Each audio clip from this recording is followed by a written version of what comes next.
একটি আপনাদের যেটা নিয়ে বেশি আপনারা বুঝতে পারছেন এটা কি কারণে আমি বলছি, যেটা নিয়ে খুব মতবিরোধ সৃষ্টি হয়েছে, কথোপকথন হয়েছে, কি এই দাড়ি নিয়ে, কি নিয়ে, এইটা আমি বলতে চাই। এই জায়গা থেকে উত্থাপিত হয়েছে কথাটি, এই জন্য আমি এই জায়গায় বলছি, নাহলে এটা আমি তুলতাম না। দাড়ির মশালা, যে দাড়ি এক মুষ্টির কম হলে তো দাড়ি হবে না, তাই না? এক মুষ্টির কম হলে দাড়ি নয়, দাড়ি ছোট। যারা এই কথা লিখেছে তারা তো মৌলবী নয়, এরা সব ফেসবুক মানে আল্লামাতুদ্দাহার, ফেসবুক লিখতে লিখতে মোল্লা হয়ে গেছে, বুঝলেন না?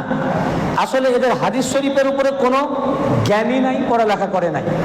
হাদিসে পাকে আমি এটার উপরে বিস্তারিত আজকে বলছি না, আমি গত পরশুও বলেছি।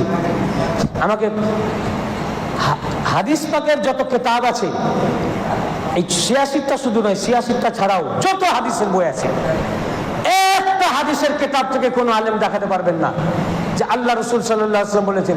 এমনকি একটা যায়ীফ হাদিসও দেখাতে পারবে না, সহিহ তো ছেড়ে দেন, যায়ীফ হাদিসও দেখাতে পারবে না যে আল্লাহর রাসূল বলেছেন এক মুষ্টি দাড়ি রাখো।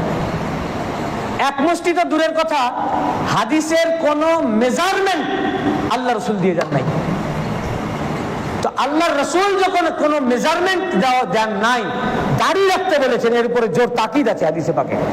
দাড়ি রাখা সুন্নাত, শুধু সুন্নাত নয়, সুন্নাতে মুআক্কাদা। কিন্তু কতটা রাখতে হবে, 3 আঙ্গুল না 4 আঙ্গুল না 3 হাত না 4 হাত না 3 ফিট, তার কোনো মেজারমেন্ট আল্লাহ রাসূল বলেন নাই।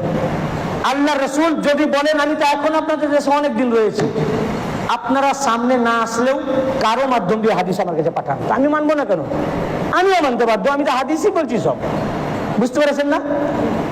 আল্লাহ রাসূল যেখানে কোনো মেজারমেন্ট আনেন নাই, আপনি মেজারমেন্ট আনার কে? তার মানে আপনি বলতে চান যে আল্লাহর রাসূল এটা বলে যেতে পারেননি, আমরা মোল্লারা মেজারমেন্ট এনে এক মুষ্টির ফতোয়া এনে ইসলামকে পূর্ণ করে দিলাম, বুঝতে পেরেছেন না? তার মানে আল ইয়াউমা আকমালতু লাকুম দীনাকুম ওয়া আতমামতু আলাইকুম নি'মাতি, সূরা মায়েদা 3 নম্বর আয়াত। আল্লাহ পাক বলেছেন আজ দ্বীন পরিপূর্ণ হয়ে গেছে, আমি তোমাদের উপরে দ্বীনকে পরিপূর্ণ করে দিলাম, নিয়ামতকেও পরিপূর্ণ করে দিয়েছি, আর নতুন করে দ্বীন আসবে না। অর্থাৎ যা যা দ্বীন তা কমপ্লিট, আর যা যা বলা হয়নি নতুন তৈরি হয়েছে বিদআত, ওটা দ্বীন নয়। যারা মনে করতেছে আল্লাহ রাসূল বলতে পারেন নাই, এখন আমরা এটাকে বলছি নতুন, আমরা এটা ঠিক তৈরি করছি, তার মানে এরা এই আয়াত পাক থেকে অস্বীকার করছে, বা মারদুদ হয়ে যাবে, কাফির হয়ে যাবে, দিন পূর্ণ হয়নি। কোন মেজারমেন্ট আল্লাহ রাসূল হাদিসে পাকে বলেন নাই। বরং আমি 2খানা হাদিস শোনাবো। কয়টা? এই 2টা হাদিস শুনিয়ে আমি আপনাদের শেষ করে দেবো, যে এটা নিয়ে খুব আমার কানে আসছে, অনেক লেখালেখি হয়েছে, তাদের কোন জায়গায় তাদের ইমানটা গেছে দেখুন। হাদিসের ফতোয়া কিতাব পড়েইনি, আবু হানিফার কিতাবও পড়ে নাই। প্রথম হাদিস শরীফ থেকে দেখাই, জামেউত তিরমিজি, তিরমিজি শরীফের হাদিসে পাক, দারুল উলুম দেওবন্দ প্রিন্ট, খুলে দেখে নেবেন মাদ্রাসায় গিয়ে বা আপনার বাড়িতে থাকলে বাড়িতে, 100 পৃষ্ঠা, দেওবন্দ প্রিন্টের 100 পৃষ্ঠা। বাবের নাম বাবু মা জাআ ফিল আখয মিন লিহইয়াতিহি। এর অর্থ দাড়িকে দুরুস্ত রাখনা, দাড়িকে সঠিক করে রাখা, তারপরে সঠিক রাখার হুকুম, এর বাব। এই বাবে যে হাদিস শরীফ ইমাম তিরমিজি নিয়ে এসেছেন, সেই হাদিস শরীফ হলো আন আমর ইবনে শুআইব আন আবি আন জাদ্দিহি আন্না নবিয়্য সাল্লাল্লাহু আলাইহি ওয়া সাল্লাম কানা ইয়াখুজু মিন লিহইয়াতিহি মিন আরদিহা ওয়া তুলিহা। হাদিসে পাক, এর অর্থ হযরত আমর ইবনে শুআইব তিনি বর্ণনা করছেন তার পিতা থেকে, আর তিনি বর্ণনা করছেন তার দাদা থেকে। তিনি বলেন, আমি আল্লাহ রাসূলের সাহাবী, আমি रसूल पाक को देखी, बेशक रसूल पाक सल्लल्लाहु अलैहि वसल्लम ने अपने दाढ़ी मुबारक को लंबाई और चौड़ाई से कुछ हिस्सा लिया करते थे। अखाजा, अखाजा माने नेवा, नेवा, अखाजा माने नेवा, अखाज करा, बोलो ना मैंने अखाज किया, माने मैं এটা নিয়েছি, আমি রেখেছি, রাখা, নেওয়া। আখাজা বিল্লাহিয়াতিহি, রাসূল পাক তার দাড়ি নিতেন, রাখতেন, আরদিহা ওয়া তুলিহা, চওড়ার দিকে এবং লম্বার দিকে। রাসূল পাক তার দাড়ি মুবারক চওড়া মানে এই দিক, লম্বা মানে এই লম্বা চওড়ার দিকে কিছুটা রাখতেন, বাকিটা কেটে ফেলতেন। সিহাসিত্তা হাদিস প্রত্যেক মাদ্রাসায় দাস দেওয়া হয়। তিনি বলছেন, আমি আল্লাহ রাসূলের সাহাবী বলছেন, রাসূল পাক দাড়ি মোবারক কেমন রাখতেন? লম্বা চওড়ার দিকে কিছুটা রাখতেন, ভারকুল্লা নয়। কারণ দাড়ি রাখা মৌলবীদের উপরে শুধু সুন্নাতে মুআক্কেদা না, যেই কালেমা পড়েছে তার উপরে সুন্নাতে মুআক্কেদা। তাহলে এখন যদি সব 3 হাত লম্বা এত বড় দাড়ি রাখে, মধ্যপ্রদেশ পেরিয়ে যায় সব। এবার কল্পনা করুন, কল্পনার জগতে যান, সবারই দাড়ি আছে। চেয়ারম্যান সাহেবও ধরেন দাড়ি রেখেছেন একদম এত বড়, উনিও রেখেছেন, ম্যানেজার সাহেব। তো এখন সব মুসলমানের যদি এত বড় দাড়ি হয়, তো বিশ্বে কি পরিচিত হবে? কি হবে? মুসলমান টেরোরিস্ট আসিতেছে। ইসলাম সবচেয়ে সুন্দর ধর্ম। আপনার চেহারার সাথে যেরকম দাড়ি খোলতাই করবে, সুন্দর রাখবে, ওইটা রাখবেন। আপনার চেহারা হবে সুন্দর, কাপড় হবে সুন্দর, টুপি হবে সুন্দর, বেশভূষা হবে সুন্দর, কেশ বিন্যাস হবে সুন্দর, দাড়ি হবে সুন্দর, যাতে অন্য যে কোনো বিধর্মীর পাশে দাঁড়ালে যাতে মনে হয় এই মুসলমান, এই লোকটাই দেখতে সবচেয়ে সুন্দর। এই কারণে রসুল পাকের দাড়ি তো তুমি দেখো নাই, কেতাবও পারো নাই, দাড়ি মুবারক আল্লাহ রসুল। আচ্ছা ভাই, অনেক জায়গায় আপনারা দেখেছেন না যে নূর মুবারক? অনেক জায়গাতে থাকে রসুল পাকের দাড়ি মুবারক, আর একটা থাকে চুল মুবারক। আচ্ছা বলুন, দেখেছেন কোন জায়গায় দাড়ি মুবারক এত বড়? যত জায়গায় দাড়ি মুবারক জিয়ারত করেছেন, কলকাতায় আছে, বিভিন্ন জায়গায়, কলকাতায় আছে, বিভিন্ন জায়গায় আছে, বাংলাদেশেও আছে, বাংলাদেশেও আছে, ফরিদপুরে আছে। কত বড় দেখেছেন? ওখানে আর একটা দাড়ি মুবারক গজিয়ে যায়, কিন্তু বেশি বড় না, ছোট, কিন্তু চুল মুবারকটা বড়, দাড়ি মুবারক বড় হয় না। কারণ এই যে আল্লাহ রাসূলের সাহাবী বলছেন যে আমি নিজে দেখেছি, উনি তো দেখেছেন, যেটা দেখেছেন বলছেন, রাসূল পাক লম্বা এবং চওড়ার দিকে কিছুটা রাখতেন। তার মানে কি? বাকিটা কাটতেন, বেশি বড় দাড়ি রাখতেন না। এটা হাদিসে পাক, তিরমিজি শরীফ, এটা রাসূল পাকের ফেল আমাল। এবারে রাসূল পাকের হুকুম শুনেন, নির্দেশ শুনেন। এটা হাদিস, এটাও হাদিসের কিতাব, এটা ইমাম আবু হানিফার কিতাব রাহমাতুল্লাহ আলাইহি, মুসনাদে ইমাম আজম। ইমাম আবু হানিফার এই কিতাবই বোধহয় চোখেই দেখে নাই, আর বলতেছে ভারকুল্লা দাড়ি। বুঝলেন না? এটা বিশ্বে হয়ে গেছে যে বিরাট বড় দাড়ি মানে মুসলমান। এই জন্য তো আজ মুসলমান পরে পরে মার খাচ্ছে না। দাড়ির নাম ঈমান না। আহলে বাইতের যদি মুহাব্বত না থাকে, 10 হাত লম্বা দাড়ি নিয়েও জাহান্নামে যাবে। ওই দাড়ি কোনো কাজে আসবে না। মেন ঈমান, তোমার ঈমানই তো নাই, আহলে বাইতের বিরুদ্ধে বলতেছো। তোমার দাড়ি কি তোমাকে বাঁচাবে? দাড়ি ঈমান না, ঈমান আহলে বাইতের মুহাব্বত। আহলে বাইতের মুহাব্বতকারীরা দাড়ি রাখবে, ওটা সুন্নাত, তখন তার সুন্নাত হবে। যারা আহলে বাইতের মুহাব্বত নাই, ওর ঈমান নাই, ওর জন্য কোনো হুকুম নাই, ওর জন্য দাড়ি না। ও দাড়ি রাখলেই কি আর না রাখলেই কি? ও দাড়ি রাখা না রাখাই সমান, এক। বুঝতে পেরেছেন না? দেখুন ইমাম আবু হানিফা কি বলেন। ইমাম আবু হানিফা মুসনাদে ইমাম আজম, করাচি প্রিন্ট, পাকিস্তান প্রিন্ট, আমার কাছে যেটা আছে এটা করাচি প্রিন্ট, তার 592 পৃষ্ঠা, হাদিস নাম্বার 432। এখানে ইমাম আবু হানিফা একটা বাব কায়েম করেছেন। বাব মানে চ্যাপ্টার, অধ্যায়। অধ্যায়ের দ্বারা ইমাম আবু হানিফার ফিকহ বোঝা যায়, ফিকহ। ওই বাবটার নাম দিয়েছেন বাবু আখজি বিনাওয়াহিল লিহিয়াতিহি। এর মানে दाढ़ी के इतराफ জানেব को कटवाना, তার অধ্যায়। তো ইমাম বুখারী যে এর উপরে অধ্যায় লিখলেন, दाढ़ी के इतराफ জানেব को कटवाना, মানে দাড়ির চতুর্দিককে কাটানোর অধ্যায়। তার মানে কি? ইমাম আবু হানিফা এর উপর একটা অধ্যায় করেছেন যে দাড়ির চতুর্দিককে কাটানো। তার মানে ইমাম আবু হানিফার ফিকহ হচ্ছে বারকুল্লাহ দাড়ি রাখনা, ये फिक्र है হানাফি नहीं। দাড়ির চতুর্দিক কেটে ছেটে সুন্দর করে রাখা, ये फिक्र হানাফিয়া है।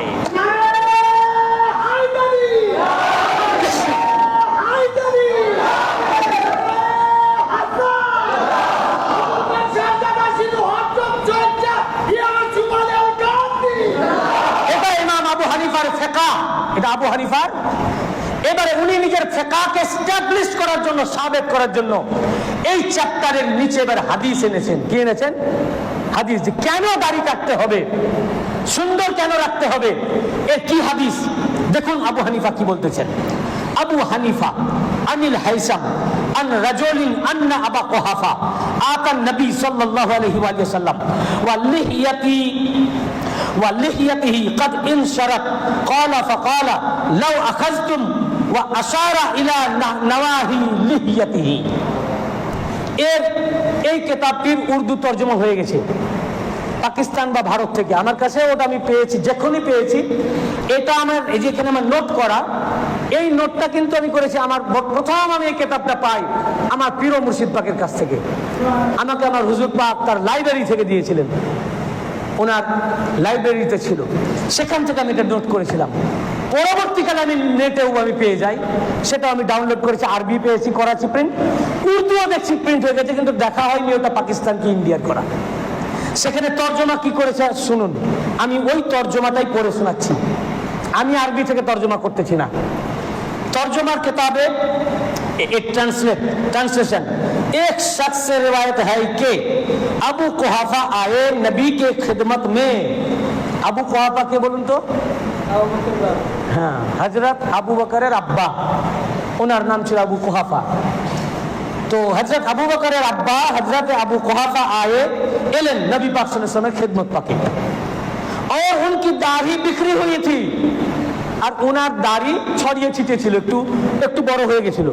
उनारा केउई बड़ो बेशी बड़ो रखतेन ना तो एकटू खोचा खोचा हो गेछे बिक्री हुई थी छड़िए छिटिए गेछे एकटू बड़ो बड़ो हो गेछे बिक्री हुई थी। तो आप सल्लल्लाहु अलैहि वसल्लम ने उनकी दाढ़ी के इतराब की जानिब इशारा करते हुए फरमाया काश तुम इसको काटते और छांटते। तो যখন আবু কুহাফা ওনার সামনে আসলেন ওনার দাড়ি একটু বড় বড় খোঁচা খোঁচা হয়ে গেছিল একটু বেড়ে গেছিল। আল্লাহ রাসূল ইতরাব জানিব को মানে দাড়ির চতুর্দিক इतराब जानिब को মানে দাড়ির চতুর্দিক আঙ্গুলি से আঙ্গুল দ্বারা আল্লাহ রাসূল তার পবিত্র আঙ্গুল মোবারক দ্বারা এইভাবে ইশারা করে দেখিয়ে বললেন যদি তুমি এগুলো কেটে ফেলতে এবং ছেঁটে নিতে কত সুন্দর লাগতো। বুঝতেছেন না? আবু হানিফার কিতাব যদি তুমি এগুলো কেটে নিতে এবং ছেঁটে নিতে উনি বাড়ি গিয়ে আবার কেটে ছেঁটে সুন্দর করে আবার রাসূল পাকের কাছে আসলেন। আল্লাহ রাসূল ভারকুল্লাহ বিক্রি হুই দাড়ি খোঁচা খোঁচা দাড়ি পছন্দ করতেন না, তাই ওনার প্রিয় সাহাবী ওনার সামনে এসেছেন তো আঙ্গুল দিয়ে ইশারা করে দেখিয়ে বললেন এই ইমাম আবু হানিফার হাদিসের কিতাব মুসনাদ ইমাম আজম, তাতে বললেন যে তুমি যদি এগুলো কেটে নিতে এবং ছেঁটে নিতে তাহলে কত সুন্দর লাগতো, তোমার মুখটা খোলতাই করতো, দেখতে ভালো লাগতো। তো দেখুন এই আবু হানিফার কিতাবে হাদিস শরীফের কিতাবে এটা রাসূল পাক হুকুম করলেন নির্দেশ করলেন ছোট করার জন্য কাটার জন্য কেটে এই যে সুন্দর করে রেখেছেন না সুন্দর করে রাখার জন্য। আর তিরমিজি শরীফের হাদিসে আল্লাহ রাসূলের সাহাবী বলছেন যে কি রাসূল পাক লম্বা চওড়ার দিকে কিছু রাখতেন বাকিকে কাটতেন। তো দাড়ি রাখা যেমন সুন্নাত, কেন সুন্নাত? আল্লাহ নবী রেখেছেন, আল্লাহ নবী রেখেছেন তাই দাড়ি রাখা সুন্নাত। সেই নবী পাক দাড়ি কেমন রেখেছেন? কেটে ছেটে সুন্দর করে। दाढ़ी रखना जिस तरह सुन्नत है इसी तरह दाढ़ी को काट के छांट के दुरुस्त दाढ़ी रखना यह भी सुन्नत है। यही सुन्नत है, यह भी नहीं, यही सुन्नत है। সুন্দর দাড়ি রাখা ভরকুল্লা না দেখতে যাবে চেহারা খারাপ। আমি বলছি না যে এক মুষ্টি রাখবেন না, আপনাকে যদি এক মুষ্টি আপনার মুখে মনে হয় সুন্দর লাগছে হ্যাঁ ওটা সুন্নত, আমরা তো বিরোধিতা করি না, আপনি ওটা রাখেন। কাউকে মনে হচ্ছে এক মুষ্টির কম রাখলে ভালো, আল্লাহ রাসূল এক মুষ্টি তো বলেন নাই, বরং হাদিস শরীফ থেকে সাবিত হচ্ছে অল্প দাড়ি উনি রাখতেন। তো ছোট দাড়ি রাসূল পাক কেটে ছেটে ছোট করে রাখতেন। আবার ওনার সাহাবীর দাড়ি একটু খোঁচা খোঁচা হয়ে গেছে তাকে হুকুম করছেন। আল্লাহ রাসূল যেটা প্র্যাকটিক্যাল করেন ওটা সুন্নাত, যেটা হুকুম করেন ওটা শরিয়ত। তো দাড়ি কেটে ছেটে ছোট করে সুন্দর করে রাখা दुरुस्त दाढ़ी रखना ये फेल मुस्तफा से भी साबित है और कौल मुस्तफा से भी साबित है। तो दाढ़ी काट के और छाट के दुरुस्त दाढ़ी रखना यह सुन्नत मुस्तफा है और ये शरीयत मोहम्मदी भी है। আমাদের উপরে আঙুল তুলতে আসবেন না। এই দরবার পাকের আঙুল তুলতে গেলে দেখবেন আপনার পুরো কাপড়ই খুলে গেছে। আগে ভালো করে স্টাডি করুন, কিতাব পড়ুন, ভালো করে জানুন। মুল্লা মৌলবীর কথাই আপনি লাফাবেন তো মুল্লা আপনাকে জাহান্নামের দিকে নিয়ে যাবে। ফলো করুন আহলে বাইত পাককে। এই জন্য আল্লাহ রাসূল বলেছেন তোমরা জানতে পারবে না, তোমরা কিতাব পড়তে পারবে না। কিতাব পড়লে কোনটা সহিহ, কোনটা জাল, কোনটা যায়িফ, কোনটা মাওযু বুঝতে পারবে না। এই জন্য আমি তোমাদের মাঝে রেখে গেলাম কোরআন আর আমার আহলে বাইত।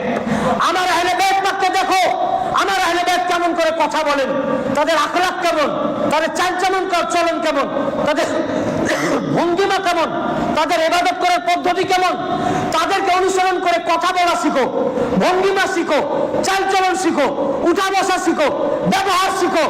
দাড়ি কেমন রাখতে হবে, এই ছোট রাখবো না এক মুষ্টি রাখবো না এত বড় রাখবো। কেউ বলছে কাটাই যাবে না, কেউ বলছে কাটতে হবে, এক মুষ্টি রাখতে হবে, কেউ বলছে ছোট রাখতে হবে। ইখতিলাফ আছে যদি তোমরা দেখো, আমি কোরআনের সাথে সাথে আমার আহলে বাইতকে রেখেছি। দেখো আমার আহলে বাইত পাকরা তাদের দাড়ি মোবারক কেমন রাখেন, উনারা যেমন রাখেন, উনারা নবীজির আহলে বাইত পাক, নবীজিকে উনারা দেখেন, জানেন, উনারা ঘানালা শরীয়ত উনারা জানেন। কারণ আল্লাহ রাসূল বলেছেন লা ইয়াতাফাররাকা হাত্তা ইয়ারিদা আলাইহিল হাউজ। কোরআন এবং আমার আহলে বাইত এমন ভাবে একে অপরের সাথে জড়িয়ে আছেন, কিয়ামত পর্যন্ত একে অপর থেকে বিচ্ছিন্ন হবেন না। হাউজে কাউসারে আমার সাথে মিলিত না হওয়া পর্যন্ত কখনোই কোরআন এবং আহলে বাইত একে অপর থেকে বিচ্ছিন্ন হবেন না। কোরআন আহলে বাইতের সাথে আহলে বাইত, তুমি কোরআন থেকে বিচ্ছিন্ন হতে পারো, মুল্লা কোরআন থেকে বিচ্ছিন্ন হতে পারে, হাফেজ কোরআন থেকে বিচ্ছিন্ন হতে পারে, পীর সাহেব কোরআন থেকে বিচ্ছিন্ন হতে পারে, কিন্তু কিয়ামত তক আমার আহলে বাইত পাক কোরআনের সাথে, কোরআন আহলে বাইতের সাথে। এই হাদিস ইমাম তিরমিজি শরীফের দ্বিতীয় খণ্ডে 219-220 পৃষ্ঠায় রিওয়ায়াত করেছেন, দারুল উলুম দেওবন্দ প্রিন্ট। অর্থাৎ আহলে বাইতের সাথে কোরআন, কোরআনের সাথে আহলে বাইত কিয়ামত তক একসাথে থাকবেন। অতএব কোরআন অনুযায়ী চলতে চাও, শরীয়ত অনুযায়ী চলতে চাও, কোরআন ইনাদের ঘরে, শরীয়ত ইনাদের ঘরে এসেছে, তোমার বাপ দাদার ঘরে কোরআন আসে নাই। কোরআন আহলে বাইত পাকের বাপ দাদার ঘরে এসেছে, শরীয়ত তোমার বাপ দাদার ঘরে আসে নাই, শরীয়ত ইনাদের ঘরে এসেছেন। অতএব আল্লাহ রাসূল বললেন আমার শরীয়তের যদি পাবন্দি করতে চাও, শরীয়তের উপরে চলতে চাও, কোরআন অনুযায়ী চলতে চাও, কোরআন অনুযায়ী ফতোয়া নিতে চাও, হাদিস অনুযায়ী চলতে চাও, আমার সুন্নাতের পথে চলতে চাও, আমি তোমাদের মাঝে আহলে বাইত পাককে রেখে গেলাম। তোমরা কিতাব পড়ে কুল পাবে না।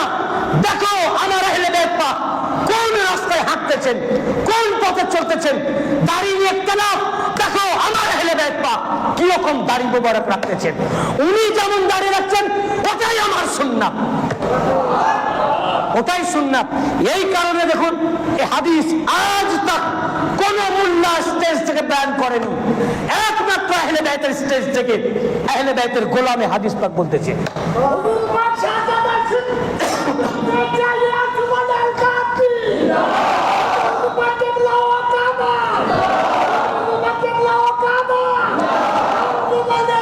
কিন্তু একটু আমাদের কিতাব না, আমার মেদিনীপুর দরবারের হুজুর পাকের কথা নয়, সব এই কিতাব তোমার বাপের বাড়ির আলমারিতে ভরা আছে, তোমার মাদ্রাসার আলমারিতে ভরা আছে। তিরমিজি শরীফ নাই আছে, তারাও তো কিতাব পড়েছে, হাদিস পাই নাই। মুসনাদে ইমাম আজম নাই বুঝলাম দেখে নাই, তার বাড়িতে কিতাব আছে, এ হাদিস পাই নাই। আমরা পেলাম কোথা থেকে? যদি আমিও আমার আহলে বাইত পাকের কদম পাকে নিজেকে সঁপে না দিতে পারতাম, আমিও পেতাম না। এই কিতাব থেকেই পেয়েছি, আমার পীর ও মুর্শিদ আমাকে দিয়েছেন। এই জন্য উনাদের বিরুদ্ধে আঙুল তুলতে যেও না। দেখো উনারা কি করছেন, উনারা যেটা করছেন জেনে রাখবে ওটা হাদিসে আছে, কোরআনে আছে। তোমার চোখ নাই তাই তুমি পাও না, তোমার চোখ নাই তাই তুমি পাও না। তো উনাদের দাড়ি মুবারক নিয়ে কথা বলতে যেও না, ওইটাই রাসূলুল্লাহর দাড়ি, কারণ উনি ওনার ঘরানা, উনি রাসূল পাকের শাহজাদা। উনি ওনার খানদান, ওনার আওলাদ, ওনার ডিসেন্ডেন্ট। আর হাদিস পাক থেকে আমরা তাই পেলাম, আমরা যেরকম দাড়ি মুবারক রাখি, সাহাবায়ে কেরাম বলছেন রসুল পাক অমনি রাখতেন, লম্বা চওড়ার দিকে কিছুটা রাখতেন। ইমাম আবু হানিফা হাদিস বর্ণনা করছেন, আবু বকরের আব্বাকে বললেন, লম্বা চওড়ার দিকে কিছুটা রাখো, তোমার এই খোঁচা গুলো কেটে লাও, দেখতে কত সুন্দর লাগবে। কাটার হুকুম করেছেন, তো দাড়ি রাখা যেমন সুন্নাত, দাড়ি কাটা সুন্নাত। অতএব হাদিস থেকে সাবেত 3 হাত লম্বা ভরকুল্লা দাড়ি, ये সুন্নাতে রাসূল নেই, এটা সুন্নাত না। আমার হিন্দু ভাইরাও দাড়ি রাখে, খ্রিস্টানরাও দাড়ি রাখে, আবার অনেক ছাগলেরও দাড়ি থাকে।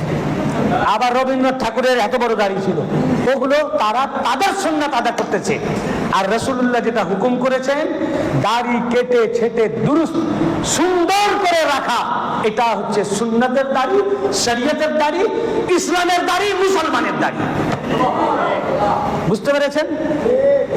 আসলে সব আমাদের কাছে ডকুমেন্ট রয়েছে এই দরবার পাকে। আহলে বাইত পাকের সাথে বিরোধিতা করতে গেলে ঈমান শেষ। আল্লাহ পাক আমাদের তৌফিক আতা করুন, আমরা যেন আহলে বাইত পাকের কদম পাকের ছায়াতলের নিচে পড়ে থাকতে পারি, ওনাদের দাসত্ব করতে পারি। আমিন। ওয়া আখিরু দাওয়ানা আলহামদুলিল্লাহি রাব্বিল আলামিন।